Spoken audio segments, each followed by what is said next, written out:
ਸਾਰੇ ਭੈਣ ਭਰਾਵਾਂ ਨੂੰ ਜੈ ਮਸੀਹ ਦੀ। ਅੱਜ ਦੇ 465ਵੇਂ ਵਚਨ ਦੇ ਅਧਿਐਨ ਦੇ ਵਿੱਚ ਅਸੀਂ ਆਪ ਸਭ ਦਾ ਸਵਾਗਤ ਕਰਦੇ ਹਾਂ। ਪ੍ਰਭੂ ਆਪ ਸਭ ਨੂੰ ਅੱਜ ਦੇ ਦਿਨ ਦੀ ਵਚਨ ਦੀ ਸਿੱਖਿਆ ਦੇ ਵਿੱਚ ਆਪਣੀ ਆਸ਼ੀਸ਼ ਦੇਵੇ। ਅੱਜ ਜੈ ਅਤੇ ਪੁਨਰੁੱਥਾਨ ਦਾ ਦਿਨ ਹੈ ਔਰ ਇਹ ਉਹ ਦਿਨ ਹੈ ਜਿਸ ਵਿੱਚ ਪਰਮੇਸ਼ਵਰ ਹਰ ਇੱਕ ਆਪਣੇ ਖੂਨ ਖਰੀਦੇ ਹੋਏ ਬੱਚੇ ਦੇ ਕੋਲੋਂ ਆਪਣੀਆਂ ਭਲਾਈਆਂ ਦਾ ਧੰਨਵਾਦ ਜੋ ਅਸੀਂ ਉਹਦੀ ਹਜ਼ੂਰੀ ਵਿੱਚ ਲੈ ਕੇ ਆਉਂਦੇ ਹਾਂ ਉਸ ਦੇ ਲਈ ਉਹ ਦੇਖਦਾ ਅਤੇ ਤੱਕਦਾ ਹੈ ਔਰ ਉਸ ਦੇ ਲਈ ਅਸੀਂ ਜਾਣ ਤੋਂ ਪਹਿਲਾਂ ਧੰਨਵਾਦ ਦੇ ਵਚਨ ਦੇ ਲਈ ਪ੍ਰਾਰਥਨਾ ਕਰਾਂਗੇ। ਦਿਆਲੂ ਪ੍ਰਭੂ, ਅਸੀਂ ਤੇਰਾ ਸ਼ੁਕਰਗੁਜ਼ਾਰ ਕਰਦੇ ਹਾਂ। ਆਪ ਨੇ ਸਾਨੂੰ ਹੁਣ ਤੱਕ ਸੰਭਾਲਿਆ, ਆਪਣੀ ਕਿਰਪਾ ਦੇ ਵਿੱਚ ਰੱਖਿਆ ਔਰ ਅੱਜ ਦਾ ਇਹ ਸੁੰਦਰ ਜੈ ਅਤੇ ਪੁਨਰੁੱਥਾਨ ਦਾ ਦਿਨ ਸਾਨੂੰ ਵਿਖਾ ਲਿਆ ਕਿ ਇਸ ਵਿੱਚ ਅਸੀਂ ਤੇਰੇ ਕੋਲ ਧੰਨਵਾਦ ਦੀਆਂ ਭੇਂਟਾਂ ਤੇਰੇ ਵਚਨ ਦੇ ਰਾਹੀਂ ਤੇਰੇ ਕੋਲ ਲੈ ਕੇ ਆਈਏ ਜਿਸ ਤੋਂ ਤੂੰ ਪ੍ਰਸੰਨ ਹੁੰਦਾ ਹੈ, ਕਿਉਂਕਿ ਤੇਰੀ ਬਾਣੀ 'ਚ ਲਿਖਿਆ ਹੈ ਤੂੰ ਮੇਲ ਬਲੀ ਅਤੇ ਹੋਮ ਬਲੀ ਨੂੰ ਨਹੀਂ ਚਾਹਿਆ, ਤੂੰ ਟੁੱਟੇ ਹੋਏ ਦਿਲ ਦੇ ਨਾਲ ਜੋ ਧੰਨਵਾਦ ਤੈਨੂੰ ਅਰਪਿਤ ਕੀਤਾ ਜਾਂਦਾ ਹੈ ਉਸ ਤੋਂ ਪ੍ਰਸੰਨ ਹੁੰਦਾ ਹੈ। ਅਸੀਂ ਉਸ ਵਚਨ ਨੂੰ ਜਦੋਂ ਤੇਰੇ ਕੋਲ ਲੈ ਕੇ ਆਉਂਦੇ ਹਾਂ ਉਸ ਦੇ ਰਾਹੀਂ ਪਰਮੇਸ਼ਰ ਪਿਤਾ ਆਪ ਨੂੰ ਸਾਡਾ ਧੰਨਵਾਦ ਪ੍ਰਵਾਨ ਹੋਵੇ। ਇਹ ਬੇਨਤੀ ਅਸੀਂ ਆਪ ਹੀ ਦੇ ਪਿਆਰੇ ਬੇਟੇ ਪ੍ਰਭੂ ਯਿਸੂ ਮਸੀਹ ਦੇ ਪਵਿੱਤਰ ਤੇ ਸਮਰਥੀ ਨਾਮ ਵਿੱਚ ਮੰਗ ਲੈਂਦੇ ਹਾਂ, ਆਮੀਨ। ਪਿਆਰੇ ਅਜ਼ੀਜ਼, ਅੱਜ ਦਾ ਜੋ ਮੈਂ ਧੰਨਵਾਦ ਦਾ ਵਚਨ ਲਿਆ ਹੈ ਉਹ ਹੈ ਰੋਮੀਆਂ ਦੀ ਪੁਸਤਕ 8 ਅਧਿਆਏ ਉਸ ਦੀ 34 ਆਇਤ ਦੇ ਵਿੱਚ। ਇੱਥੇ ਲਿਖਿਆ ਹੋਇਆ ਹੈ, ਉਹ ਕੌਣ ਹੈ ਜੋ ਸਜ਼ਾ ਦਾ ਹੁਕਮ ਦੇਵੇਗਾ?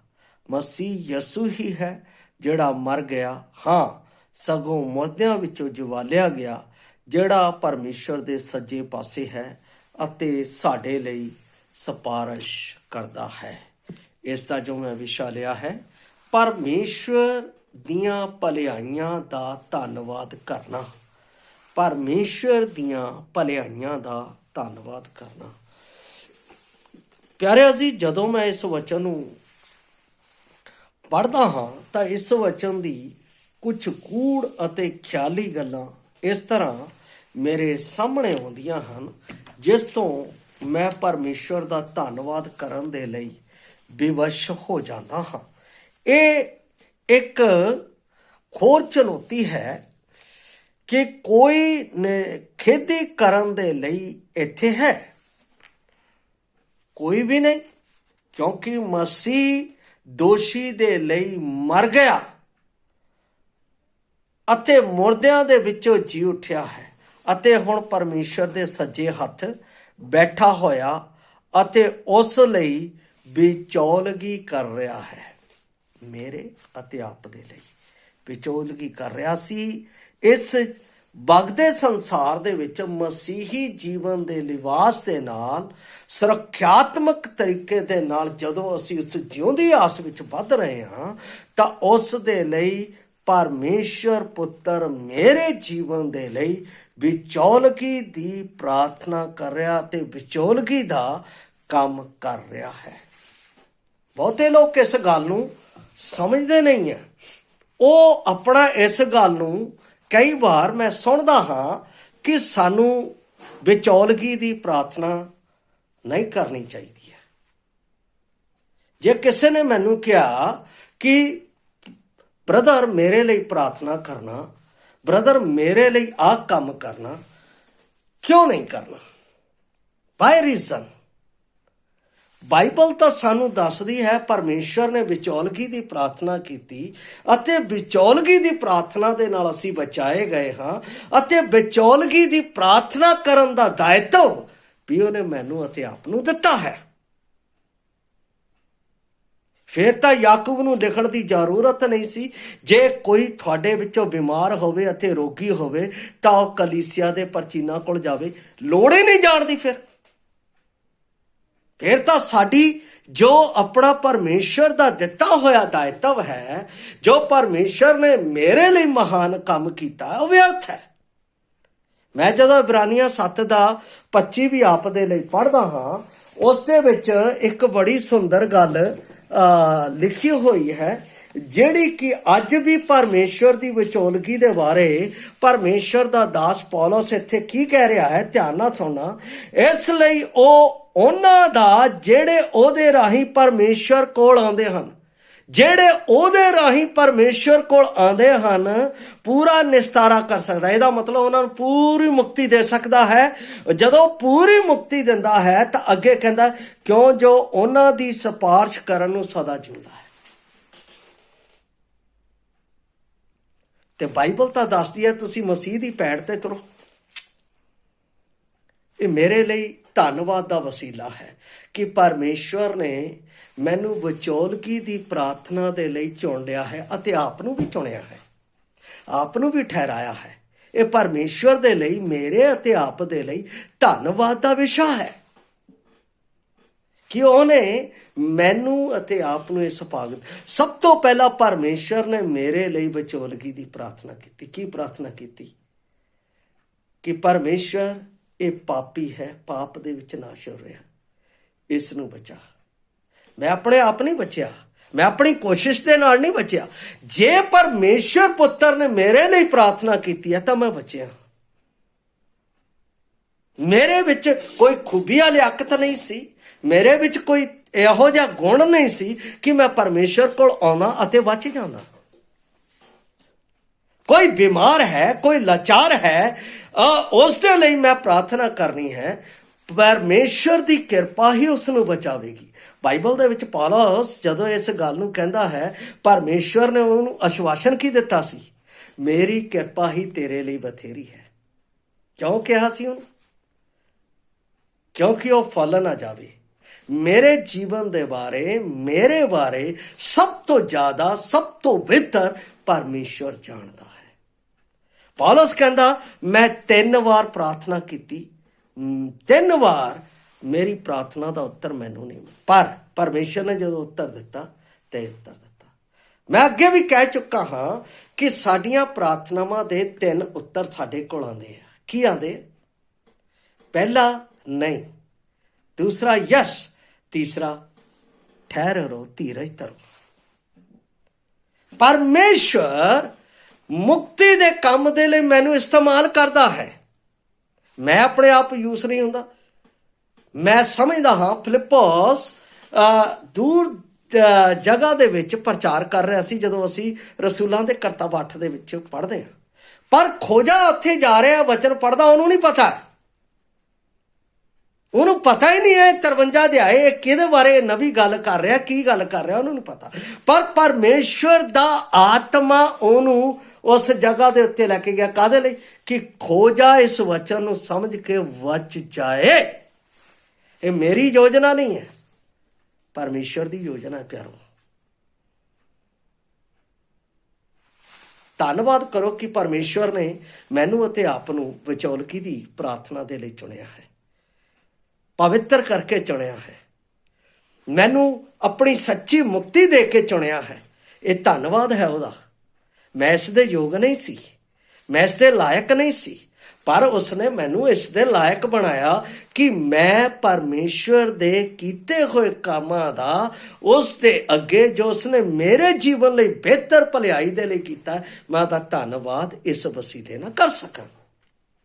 ਇੱਥੇ ਪੌਲਸ ਰਸੂਲ ਕਹਿ ਰਿਹਾ ਹੈ ਕਿ ਹਾਂ, ਸਗੋਂ ਮੁਰਦਿਆਂ ਵਿੱਚੋਂ ਜਿਵਾਲਿਆ ਗਿਆ, ਜਿਹੜਾ ਪਰਮੇਸ਼ਵਰ ਦੇ ਸੱਜੇ ਪਾਸੇ ਹੈ ਅਤੇ ਸਾਡੇ ਲਈ ਸਿਫਾਰਿਸ਼ ਕਰਦਾ ਹੈ। ਕੀ ਕਹਿ ਰਿਹਾ ਹੈ? ਜਿਹੜਾ ਮਸੀਹ ਯਸੂ ਹੈ, ਜਿਹੜਾ ਮਰ ਗਿਆ। ਕਿਹਦੇ ਲਈ ਮਰ ਗਿਆ? ਮੇਰੇ ਲਈ। ਕਿਉਂ ਮਰ ਗਿਆ? ਕਿ ਮੇਰੇ ਪਾਪ ਦੇ ਬਦਲੇ, ਮੇਰੇ ਜੀਵਨ ਦੇ ਬਦਲੇ, ਜੋ ਮੇਰੇ ਉੱਤੇ ਸਜ਼ਾ ਆਣੀ ਸੀ, ਉਸ ਨੂੰ ਆਪਣੇ ਉੱਤੇ ਲੈ ਕੇ ਮੈਨੂੰ ਜੀਵਨ ਦੇ ਦੇਵੇ। ਉਹ ਜੀਵਨ, ਜਿਸ ਜੀਵਨ ਦੇ ਵਿੱਚ ਮੈਂ ਪਰਮੇਸ਼ਵਰ ਦੀ ਵਡਿਆਈ ਅਤੇ ਮਹਿਮਾ ਕਰ ਸਕਾਂ, ਜਿਸ ਤੋਂ ਮੈਂ ਪਹਿਲਾਂ ਦੂਰ ਕੀਤਾ ਗਿਆ ਸਾਂ। ਬਾਈਬਲ ਬਾਣੀ ਕੀ ਕਹਿੰਦੀ ਹੈ? ਜਦੋਂ ਅਸੀਂ ਯਸ਼ਾਇਆ ਦੀ ਪੁਸਤਕ ਉਸਦਾ 53 ਅਧਿਆਇ ਉਸਦੀ 12 ਆਇਤ ਨੂੰ ਮੈਂ ਆਪ ਦੇ ਲਈ ਪੜ੍ਹ ਰਿਹਾ ਹਾਂ। ਇੱਥੇ ਲਿਖਿਆ ਹੈ, ਇਸ ਲਈ ਮੈਂ ਉਸ ਨੂੰ ਵੱਡਿਆਂ ਦੇ ਨਾਲ ਹਿੱਸਾ ਵੰਡ ਦਿਆਂਗਾ ਅਤੇ ਬਲਵੰਤਾਂ ਦੇ ਨਾਲ ਲੁੱਟ ਵੰਡੇਗਾ, ਕਿਉਂ ਜੋ ਉਸ ਆਪਣੀ ਜਾਨ ਮੌਤ ਦੇ ਲਈ ਡੋਲ ਦਿੱਤੀ ਅਤੇ ਅਪਰਾਧੀਆਂ ਦੇ ਨਾਲ ਗਿਣਿਆ ਗਿਆ। ਉਹ ਬਹੁਤਿਆਂ ਦੇ ਪਾਪ ਚੁੱਕੇ ਅਤੇ ਅਪਰਾਧੀਆਂ ਦੀ ਸਿਫਾਰਿਸ਼ ਕੀਤੀ। ਕਿਹਦੀ? ਅਪਰਾਧੀਆਂ ਦੀ ਸਿਫਾਰਿਸ਼ ਕੀਤੀ। ਵਿਚੋਲਾ। ਮੈਂ ਅਪਰਾਧੀ ਸਾਂ, ਦੁਨੀਆ ਅਪਰਾਧੀ ਸੀ, ਉਸ ਦੇ ਲਈ ਉਹਨੇ ਕੀ ਕੀਤੀ? ਸਿਫਾਰਿਸ਼। ਕਿੱਥੇ? ਕਾਲਵਰੀ ਕਰੂਸ ਦੇ ਉੱਤੇ। ਕਾਲਵਰੀ ਕਰੂਸ ਦੇ ਉੱਤੇ ਕੀ ਸਿਫਾਰਿਸ਼ ਕੀਤੀ? ਹੇ ਪਿਤਾ, ਇਹਨਾਂ ਨੂੰ ਮਾਫ ਕਰ, ਇਹ ਨਹੀਂ ਜਾਣਦੇ ਕੀ ਕਰ ਰਹੇ ਨੇ। ਪਿਆਰੋ, ਮੈਨੂੰ ਪ੍ਰਭੂ ਨੇ ਬਚਾਇਆ, ਮੇਰੇ ਲਈ ਸਿਫਾਰਿਸ਼ ਕੀਤੀ ਅਤੇ ਉਸ ਸਿਫਾਰਿਸ਼ ਦੇ ਨਾਲ ਮੇਰੇ ਕੋਲ ਪਰਮੇਸ਼ਰ ਦੀ ਮੁਕਤੀ ਦਾ ਵਚਨ ਆਇਆ ਤੇ ਮੈਂ ਉਸ ਨੂੰ ਸਵੀਕਾਰ ਕੀਤਾ ਕਿ ਪ੍ਰਭੂ ਯਿਸੂ ਮਸੀਹ ਮੇਰੇ ਲਈ ਮਾਰਿਆ ਗਿਆ, ਗੱਡਿਆ ਗਿਆ ਤੇ ਤੀਸਰੇ ਦਿਨ ਜੀ ਉੱਠਿਆ। ਹੁਣ ਉਹ ਮੇਰਾ ਪ੍ਰਭੂ ਹੈ। ਮੈਂ ਇਹ ਮਸੀਹ ਯਿਸੂ ਦੇ ਵਿੱਚ ਮੰਨ ਲੈਂਦਾ ਹਾਂ, ਮੇਰੇ ਕੋਲ ਮੁਕਤੀ ਆ ਗਈ। ਜੇ ਮੇਰੇ ਕੋਲ ਮੁਕਤੀ ਆ ਗਈ, ਕੀ ਹੁਣ ਮੈਂ ਦੂਸਰਿਆਂ ਦੀ ਮੁਕਤੀ ਦੇ ਲਈ, ਉਹਨਾਂ ਦੇ ਲਈ ਸਿਫਾਰਿਸ਼ ਪਰਮੇਸ਼ਰ ਦੇ ਅੱਗੇ ਨਹੀਂ ਕਰ ਸਕਦਾ? ਪ੍ਰਭੂ ਯਿਸੂ ਮਸੀਹ ਪ੍ਰਭੂ, ਉਹਨਾਂ ਨੂੰ ਬਚਾ। ਜੇ ਕੋਈ ਰੋਗ ਦੇ ਵਿੱਚ ਫਸਿਆ ਹੋਇਆ ਹੈ, ਜੇ ਕੋਈ ਸੰਕਟ ਦੇ ਵਿੱਚ ਫਸਿਆ ਹੋਇਆ ਹੈ, ਜੇ ਕੋਈ ਬਿਮਾਰੀ ਵਿੱਚ ਫਸਿਆ ਹੋਇਆ ਹੈ, ਜੇ ਕਿਸੇ ਗੱਲ ਦੇ ਵਿੱਚ ਫਸਿਆ ਹੋਇਆ, ਤਾਂ ਕੀ ਮੈਨੂੰ ਪਰਮੇਸ਼ਵਰ ਨੇ ਇਹ ਦਾਇਤਵ ਨਹੀਂ ਦਿੱਤਾ ਕਿ ਮੈਂ ਉਹਨਾਂ ਲਈ ਪ੍ਰਾਰਥਨਾ ਕਰਾਂ? ਪਤਰਸ ਜੇਲ੍ਹ ਦੇ ਵਿੱਚ ਸੀ, ਕਲੀਸਿਆ ਕੀ ਕਰ ਰਹੀ ਸੀ? ਇਕੱਠੇ ਹੋ ਕੇ ਵਿਚੋਲਗੀ ਦੀ ਪ੍ਰਾਰਥਨਾ। ਮੈਂ ਧੰਨਵਾਦ ਸਮਝਦਾ ਹਾਂ, ਆਪਣੇ ਆਪ ਨੂੰ ਮੁਬਾਰਕ ਸਮਝਦਾ ਹਾਂ ਮਸੀਹ ਯਿਸੂ ਦੇ ਵਿੱਚ ਕਿ ਉਸਨੇ ਮੈਨੂੰ ਇਸ ਦੇ ਲਾਇਕ ਚੁਣਿਆ। ਇਹ ਉਸ ਦੀ ਭਲਾਈ ਹੈ। ਮੈਂ ਇਸ ਦੇ ਲਾਇਕ ਨਹੀਂ ਸੀ, ਪਰ ਉਸਨੇ ਮੈਨੂੰ ਇਸ ਦੇ ਲਾਇਕ ਸਮਝਿਆ ਕਿ ਮੈਂ ਪਰਮੇਸ਼ਵਰ ਦੇ ਇਸ ਦਿੱਤੇ ਹੋਏ ਕਾਰਜ ਦੇ ਨਾਲ ਪਰਮੇਸ਼ਵਰ ਦੀ ਮਹਿਮਾ ਕਰ ਸਕਾਂ, ਉਹਦੀ ਵਡਿਆਈ ਕਰ ਸਕਾਂ। ਮੈਂ ਪਰਮੇਸ਼ਵਰ ਦੇ ਇਸ ਕਾਰਜ ਦੇ ਲਈ ਧੰਨਵਾਦ ਕਹਿੰਦਾ ਹੈ। ਕੌਣ ਹੈ ਜੋ ਸਜ਼ਾ ਦਾ ਹੁਕਮ ਦੇਵੇਗਾ? ਕੌਣ ਹੈ? ਸਿਰਫ ਇੱਕੋ ਹੀ ਹੈ ਜਿਹਨੂੰ ਸਜ਼ਾ ਦਾ ਹੁਕਮ ਦੇਣ ਦੀ ਇਜਾਜ਼ਤ ਹੈ, ਉਹ ਹੈ ਮਸੀਹ ਯਿਸੂ। ਕਿਉਂਕਿ ਬਾਣੀ ਦੇ ਵਿੱਚ ਜਦੋਂ ਅਸੀਂ ਮਤੀ ਦੀ ਅੰਜੀਲ ਉਸ ਦਾ 28 ਅਧਿਆਇ ਪੜ੍ਹਦੇ ਹਾਂ ਤਾਂ ਉਸ ਦੇ ਵਿੱਚ ਪ੍ਰਭੂ ਯਿਸੂ ਮਸੀਹ ਜੀ ਸਾਫ਼ ਆਪਣੇ ਵਚਨ ਦੇ ਵਿੱਚ ਆਖਦੇ ਹਨ। ਕੀ ਆਖਦੇ ਹਨ? 18 ਆਇਤ ਦੇ ਵਿੱਚ, ਅਤੇ ਯਿਸੂ ਨੇ ਕੋਲ ਆਣ ਕੇ ਉਹਨਾਂ ਨਾਲ ਗੱਲਾਂ ਕੀਤੀਆਂ ਤੇ ਆਖਿਆ, ਆਕਾਸ਼ ਅਤੇ ਧਰਤੀ ਦਾ ਸਾਰਾ ਇਖਤਿਆਰ ਮੈਨੂੰ ਦਿੱਤਾ ਗਿਆ ਹੈ। ਪ੍ਰਭੂ ਯਿਸੂ ਮਸੀਹ ਨੂੰ ਇਹ ਇਖਤਿਆਰ ਦਿੱਤਾ ਗਿਆ ਹੈ, ਮੈਨੂੰ ਨਹੀਂ। ਉਹ ਸਜ਼ਾ ਦੇ ਸਕਦਾ, ਪਰ ਸਜ਼ਾ ਕਿਹਦੇ ਲਈ ਹੈ? ਇਹ ਵੀ ਆਪਣਾ ਬਾਈਬਲ ਦੇ ਵਿੱਚ ਮੈਂਸ਼ਨ ਹੈ। ਜਦੋਂ ਅਸੀਂ ਇਸੇ ਰੋਮੀਆਂ 8 ਅਧਿਆਏ ਉਸ ਦੀ 1 ਆਇਤ ਨੂੰ ਪੜ੍ਹਦੇ ਹਾਂ ਤਾਂ ਇੱਥੇ ਪ੍ਰਭੂ ਦਾ ਦਾਸ ਪੌਲਸ, ਸੋ ਉਹਨਾਂ ਦੇ ਲਈ ਜਿਹੜੇ ਮਸੀਹ ਯਿਸੂ ਵਿੱਚ ਹਨ ਸਜ਼ਾ ਦਾ ਹੁਕਮ ਹੈ ਨਹੀਂ। ਦੇਖੋ ਕਿੰਨੀ ਧੰਨਵਾਦ ਦੀ ਗੱਲ ਹੈ। ਮੈਂ ਪ੍ਰਭੂ ਯਿਸੂ ਮਸੀਹ ਵਿੱਚ ਆ ਗਿਆ, ਉਸ ਨੂੰ ਸਵੀਕਾਰ ਕਰ ਲਿਆ। ਹੁਣ ਮੈਂ ਉਸ ਦੀ ਪੈੜ ਦੇ ਉੱਤੇ ਚੱਲਣਾ ਸ਼ੁਰੂ ਕਰ ਦਿੱਤਾ। ਹੁਣ ਮੇਰੇ ਉੱਤੇ ਸਜ਼ਾ ਦਾ ਹੁਕਮ ਨਹੀਂ।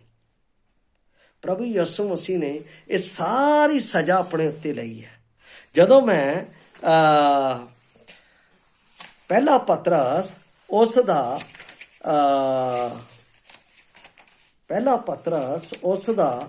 2 ਅਧਿਆਇ ਉਸ ਦੀ 24 ਆਇਤ ਪੜ੍ਹਦਾ ਹਾਂ ਤਾਂ ਉਸ ਵਿੱਚ ਇਸ ਤਰ੍ਹਾਂ ਲਿਖਿਆ ਹੈ, ਉਸ ਆਪ ਸਾਡਿਆਂ ਪਾਪਾਂ ਨੂੰ ਆਪਣੇ ਸਰੀਰ ਵਿੱਚ ਰੁੱਖ ਉੱਤੇ ਚੁੱਕ ਲਿਆ। ਮੇਰੀ ਜਿਹੜੀ ਸਜ਼ਾ ਸੀ ਉਸਨੇ ਆਪਣੇ ਉੱਤੇ ਲੈ ਲਈ। ਫਿਰ ਅਗਲੀ ਗੱਲ ਕੀ ਕਹਿੰਦਾ ਹੈ? ਭਾਈ ਅਸੀਂ ਪਾਪ ਦੀ ਵੱਲੋਂ ਮਰ ਕੇ, ਉਹ ਮੇਰੇ ਲਈ ਮਰ ਗਿਆ, ਪਾਪ ਦੀ ਵੱਲੋਂ ਮਰ ਕੇ ਧਰਮ ਦੀ ਵੱਲੋਂ ਜੀਵੀਏ, ਧਾਰਮਿਕਤਾ ਦੇ ਵਿੱਚ ਜੀਵੀਏ। ਧਾਰਮਿਕਤਾ ਦਾ ਮਤਲਬ ਪਰਮੇਸ਼ਵਰ ਦੇ ਮੇਲ ਮਿਲਾਪ ਦੀ ਸਿੱਧਤਾ ਦੇ ਵਿੱਚ ਜੀਵੀਏ, ਕਿਉਂਕਿ ਪਰਮੇਸ਼ਰ ਪੁੱਤਰ ਨੇ ਆਪਣੀ ਜਾਨ ਕਲਵਰੀ ਕਰੂਸ ਦੇ ਉੱਤੇ ਦੇ ਕੇ ਮੇਰਾ ਮਿਲਾਪ ਪਰਮੇਸ਼ਰ ਦੇ ਨਾਲ ਕਰਤਾ। ਧਾਰਮਿਕਤਾ ਦਾ ਮਤਲਬ ਰਾਈਚਸਨੈਸ ਦਾ ਮਤਲਬ ਸਹੀ ਸੰਬੰਧ। ਜਦੋਂ ਮੈਂ ਉਸ ਨੂੰ ਸਵੀਕਾਰ ਕਰ ਲੈਂਦਾ ਹਾਂ ਤਾਂ ਮਸੀਹ ਯਿਸੂ ਦੇ ਵਿੱਚ ਮੇਰਾ ਸਹੀ ਸੰਬੰਧ ਪਰਮੇਸ਼ਰ ਦੇ ਨਾਲ ਜੁੜ ਜਾਂਦਾ ਹੈ। ਮੈਂ ਉਸ ਵਿੱਚ ਧਰਮੀ ਬਣ ਜਾਂਦਾ, ਰਾਈਚਸ ਮੈਨ। ਔਰ ਪਰਮੇਸ਼ਵਰ ਉਹਦੀ ਸੁਣਦਾ ਹੈ। ਲਿਖਿਆ ਉਹਦੀ ਕਿਹਦੀ? ਧਰਮੀ ਦੀ। ਔਰ ਇੱਥੇ ਲਿਖਿਆ ਹੈ ਅੱਗੇ, ਉਸੇ ਦੇ ਮਾਰ ਖਾਣ ਨਾਲ ਤੁਸੀਂ ਨਰੋਏ ਹੋਏ। ਪਰਮੇਸ਼ਵਰ ਨੇ ਇੱਕ ਤਾਂ ਮੇਰੇ ਪਾਪ ਦਾ ਕਰਜ਼ ਕਲਵਰੀ ਕਰੂਸ ਦੇ ਉੱਤੇ ਚੁਕਾ ਕੇ ਮੈਨੂੰ ਧਰਮੀ ਬਣਾ ਲਿਆ। ਦੂਸਰਾ, ਉਸ ਦੀ ਮਾਰ ਖਾਣ ਦੇ ਨਾਲ ਮੈਨੂੰ ਨਰੋਇਆ ਕਰ ਦਿੱਤਾ। ਕੀ ਉਹ ਪਰਮੇਸ਼ਵਰ ਜਿਸ ਨੇ ਮੇਰੇ ਲਈ ਆਪਣੇ ਪੁੱਤਰ ਮਸੀਹ ਯਸੂ ਦੇ ਵਿੱਚ ਇੰਨਾ ਵੱਡਾ ਤਿਆਗ, ਇੰਨਾ ਵੱਡਾ ਬਲੀਦਾਨ, ਇੰਨਾ ਵੱਡਾ ਪ੍ਰੇਮ ਮੇਰੇ ਲਈ ਪ੍ਰਗਟ ਕੀਤਾ, ਮੇਰੇ ਪਿਆਰੇ ਭਾਈ ਭੈਣ, ਕਿ ਉਹ ਪਰਮੇਸ਼ਵਰ ਧੰਨਵਾਦ, ਮਹਿਮਾ, ਵਡਿਆਈ ਅਤੇ ਉਸਤਤ ਦੇ ਯੋਗ ਨਹੀਂ? ਉਹ ਪਰਮੇਸ਼ਵਰ ਜਿਸ ਨੇ ਮੈਨੂੰ ਚੁਣ ਕੇ ਆਪਣਾ ਪੁੱਤਰ ਬਣਾ ਲਿਆ ਅਤੇ ਮੈਨੂੰ ਆਪ ਸਭ ਦੇ ਨਾਲ ਪਾਪੀ ਲੋਕਾਂ ਦੇ ਲਈ ਵਿਚੋਲਗੀ ਦੀ ਪ੍ਰਾਰਥਨਾ ਲਈ ਚੁਣ ਲਿਆ, ਕਿ ਉਹ ਪਰਮੇਸ਼ਵਰ ਧੰਨਵਾਦ ਦੇ ਯੋਗ ਨਹੀਂ? ਆਓ ਅਸੀਂ ਉਸ ਪਰਮੇਸ਼ਵਰ ਦੇ ਕੀਤੇ ਹੋਏ ਉਪਕਾਰ ਜੋ ਉਸਨੇ ਸਾਡੇ ਉੱਤੇ ਕੀਤੇ ਹੈ, ਅਸੀਂ ਉਸ ਦਾ ਇਸ ਵਚਨ ਦੇ ਰਾਹੀਂ ਉਸ ਦਾ ਧੰਨਵਾਦ ਕਰੀਏ। ਪ੍ਰਭੂ ਆਪ ਨੂੰ ਆਸ਼ੀਸ਼ ਦੇਵੇ। ਮਾਰਾਨਾਥਾ।